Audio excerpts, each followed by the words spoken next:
Assalomu alaykum aziz va hurmatli yurtdoshlar.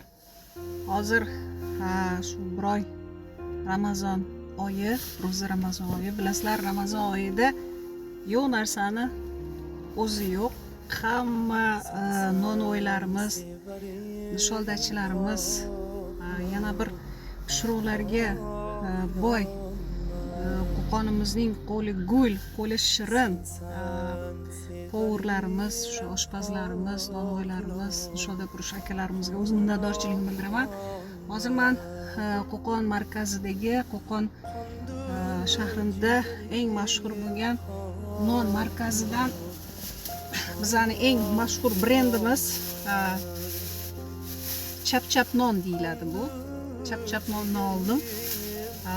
Iftorlikka albatta. Shuningdek,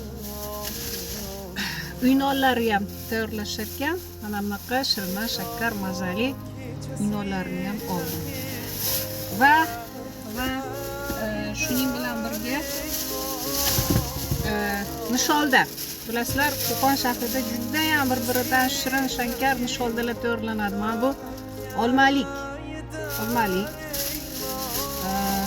Bunisi bananlik, ko'ryapsizmi? Bunisi banan va qulpinoylikda aralashmasi.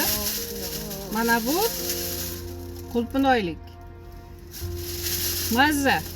Agar butun respublikani hurmatli yurtdoshlarimiz nasib bo'lsa Qo'qon shahriga kelib ro'za tutsalar, iftorlikni, saharlikni shu yerda qilsa, umuman esda qolarli bir chiroyli jarayon bo'lar edi. Chunki bizani Qo'qon shahridagi ro'za Ramazon oyini o'tkazishda o'zi bir o'zgacha fayz, o'zgacha bir tarovat bilan mazza qilaman. Mana shu ro'za oyida bir oy mazza qilib, saharlik ham qilaman, iftorlik ham qilaman. Yo'q narsani o'zi yo'q. Hamma narsa bor. Hurmatli yurtdoshlarimiz, albatta Qo'qon shahriga kelinglar. Bir kun bo'lsa ham bizlar bilan saharlik va iftorlik qilinglar. Sog' bo'linglar, salomat bo'linglar.